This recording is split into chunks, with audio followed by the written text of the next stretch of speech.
Assalamualaikum warahmatullahi wabarakatuh. Pada kesempatan kali ini, saya dan teman-teman saya akan mempresentasikan hasil diskusi kelompok kami mengenai sedimentologi dan stratigrafi. Sebelumnya, perkenalkan, saya Katon dengan NIM 63 dan teman-teman saya Bodi dengan NIM 19 dan juga Erwin dengan NIM 28. Untuk bab yang akan kita bahas pada malam hari ini, yang pertama mengenai introduction sedimentologi dan stratigrafi. Dan bab kedua adalah teknologi plastik sedimen yang meliputi gravel, sand, dan mud.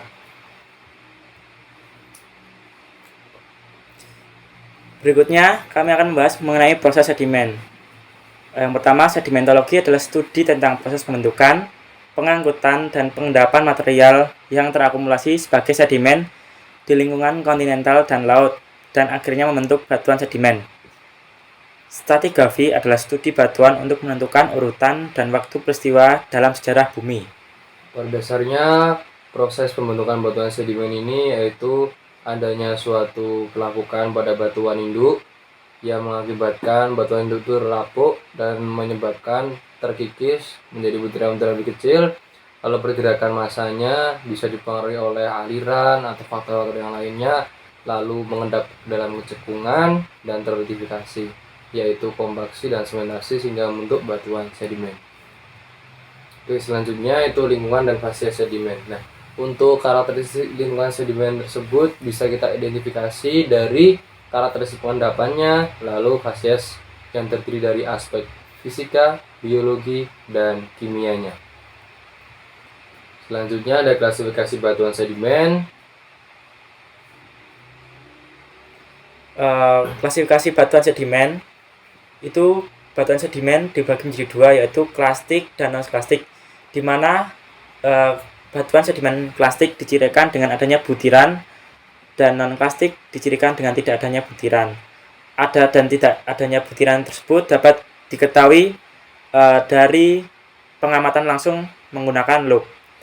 Dan berikutnya, batuan klastik itu dibagi menjadi tiga, yaitu vulkanik klastik, itu berasal dari gunung berapi, misalnya tuff dan lapilli. Lalu terrigenous klastik terdiri dari batu lumpur dan batu pasir, serta karbonat. Karbonat sendiri juga masuk ke dalam non-plastik, di mana yang terdiri dari karbonat, batu bara, dan batuan yang telah mengalami evaporitik. Oke. Yang selanjutnya ada skala Wentworth. Skala Wentworth ini bisa kita gunakan untuk mengidentifikasi batuan sedimen. Nah, dengan cara apa? Dengan cara mencocokkan ukuran-ukuran dari butiran-butiran batuan pasir yang kita amati di lapangan dengan skala Wentworth. Nah, skala Wentworth bisa dilihat seperti pada tabel di samping kanan. Pada umumnya, skala Wentworth itu terdiri dari mud rock atau batu lumpur, yang terdiri dari ada batu rempung dan batu lanau. Yang selanjutnya ada pasir, batu pasir. Yang selanjutnya ada gravel dan konglomerat. Untuk bab selanjutnya yaitu kita akan membahas mengenai teknologi plastik sedimen dan juga sedimentary rock. Untuk kelasnya sendiri itu dibagi menjadi tiga. Untuk yang pertama itu gravel dan konglomerat, yang kedua itu ada sand, dan yang terakhir yang ketiga itu ada mud. Yang untuk selanjutnya bisa dilihat di tabel samping kanan ini, ada tabel untuk pengklasifikasian atau mengidentifikasi batuan konglomerat dan juga gravel, yang pada dasarnya itu kita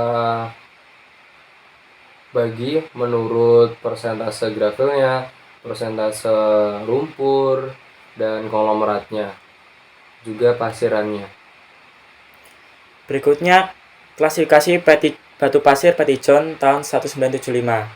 Klasifikasi batu pasir ini menitikberatkan pada komposisi feldspar, kuarsa, dan fragmen litik, yang pada akhirnya kita dapat mengklasifikasi batu pasir menjadi tiga, yaitu arenit, wake, dan mud rock.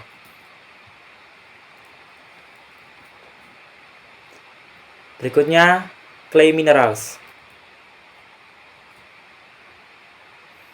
clay minerals dibagi menjadi dua kelompok besar, yaitu grup candid dan smectite, di mana grup candid ini terdiri dari 2 layer dan smectite group terdiri dari lebih dari 2 layer atau 3 layer. Untuk anggota sendiri, untuk yang di grup ada kaolinit yang terdiri dari 2 layer. Nah, kaolinit ini merupakan member atau anggota yang sangat umum dijumpai di grup candid yang terbentuk umumnya pada profil tanah yang hangat, lembab di lingkungannya, dan di mana adanya air yang asam yang menerobos atau menjadi faktor pelapukan batuan induk dalam mitologi seperti batuan granit. Yang selanjutnya ada grup smectite, itu terdiri dari 3, yaitu illit yang terdiri dari 3 layer, marmorillonit juga 3 layer, dan klorit. Untuk pembahasan selanjutnya yaitu adalah tekstur dari batuan sedimen. Untuk yang pertama itu ada ukuran butir, yang kedua ada derajat pembundaran, yang ketiga ada sortasi, dan juga yang terakhir ada kemas. Untuk ukuran sendiri kita bisa Memakai skala Wentworth. Nah, untuk derajat pembundaran sendiri ada rounded dan juga angular. Terus untuk sortasi atau derajat pemilahan itu ada well sorted sama poorly sorted, dan juga untuk kemas itu ada grain supported dan juga matrix supported. Sekian presentasi yang bisa kami sampaikan, kurang lebihnya mohon maaf. Terima kasih. Assalamualaikum warahmatullahi wabarakatuh.